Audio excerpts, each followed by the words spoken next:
दिल्ली में पिछले सप्ताह राहुल गांधी जी को जान से मारने की धमकी एक तरीके से दिया था, जब उन्होंने कहा कि राहुल गांधी जी संभल जाओ, नहीं तो आपका भी वही हाल होगा जो आपकी दादी का हुआ।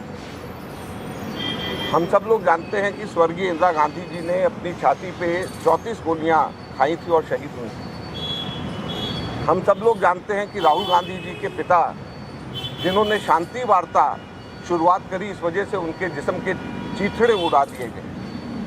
आप उस व्यक्ति को, जिसके परिवार में, जिसके पिता ने, जिसकी दादी ने शहादत देश के लिए दी, आप उनके बारे में ऐसा कहते हो कि आप संभल जाओ, आप बोलो मत कुछ भी, नहीं तो आपका भी वही हाल होगा जो आपकी दादी का हुआ है।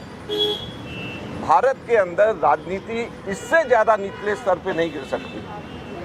चलिए, एक व्यक्ति ने कह दिया, हो सकता है उसके अपने निजी विचार हो सकता है कि वो अपने आकाओं को खुश करना चाह रहा हो, लेकिन ना तो उसके आकाओं ने, ना भारतीय जनता पार्टी के नेताओं ने उसको चुप कराने की कोशिश करी, ना उसकी भर्त्सना करी।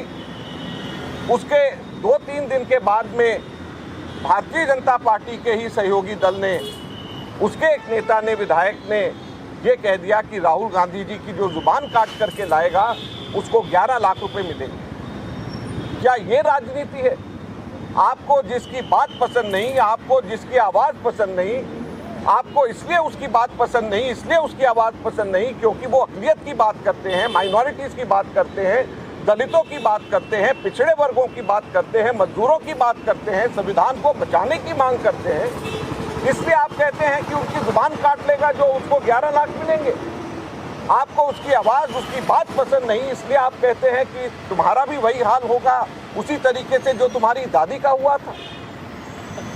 मैं एक चीज़ बता देना चाहता हूँ भारतीय जनता पार्टी को, ये कांग्रेस पार्टी है और ये राहुल गांधी है। जान से मारने की धमकी से हम लोग किसी भी तरीके से डरने वाले नहीं हैं। यहाँ पे कांग्रेस के लाखों करोड़ों कार्यकर्ता तैयार हैं अपनी छाती आगे करके, जान से मारना है हमें मारिए, लेकिन हमारे नेता की आवाज़ कभी बंद नहीं होगी, हमारे नेता कभी चुप नहीं होंगे।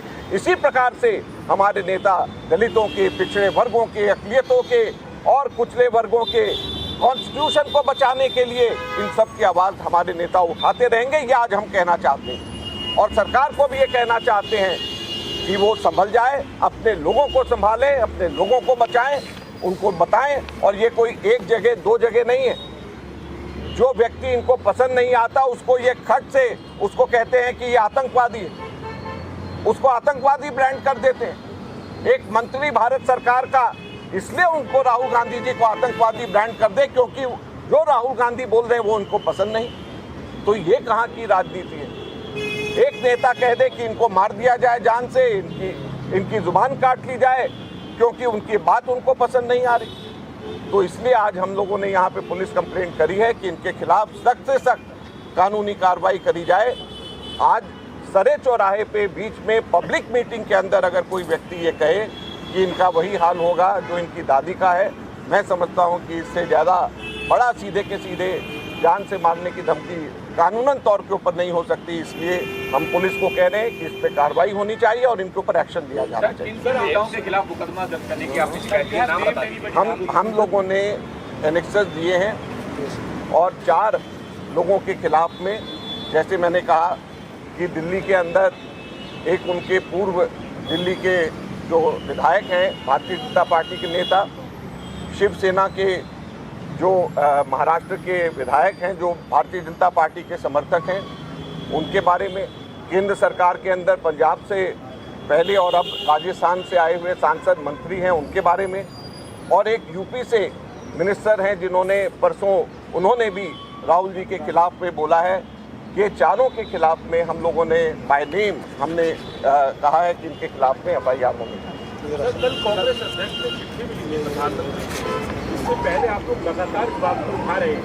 तब से अब तक बीजेपी की ना टॉप लीडरशिप से कोई बयान आया है, ना ही गृह मंत्रालय इसके सामने अब पूरा मामला बनता है, ऐसी बातों का नहीं आया। तो चुप्पी को कैसे देखते हैं? देखिए, इसमें एक सवाल और कनेक्ट है। आपको याद होगा गृह मंत्री के खिलाफ जो है कांग्रेस के नेताओं की तरफ से इसी तरह से टिप्पणी की गई थी, जिसमें मुकदमा भी दर्ज हुआ था, कार्रवाई भी। देखिए, बड़ी सीधी सी बात है कि इस तरीके की टिप्पणी राहुल गांधी जी के खिलाफ में जो करी गई आज तक के इतिहास में कभी भी ऐसा नहीं हुआ, ये अप्रत्याशित है। और ये भारतीय जनता पार्टी के नेताओं का फर्ज बनता है कि राजनीति की गरिमा को बना करके रखें। ये उनके नेताओं का फर्ज बनता है कि राजनीति के अंदर, लोकतंत्र के अंदर वायलेंस को किसी भी तरीके से बढ़ावा नहीं दिया जाना चाहिए। और जान से मारने की धमकी जिस तरीके से खुलेआम दी जा रही है, जुबान काटने की धमकी जिस तरीके से दी जा रही है, आपको कोई बात पसंद नहीं तो आपको किसी की बात पसंद नहीं, कॉन्स्टिट्यूशन की वो अगर बात करते हैं तो उनको आप आतंकवादी ब्रांड कर देते हैं। ये सारी चीज़ें गलत हैं, ये नहीं होनी चाहिए।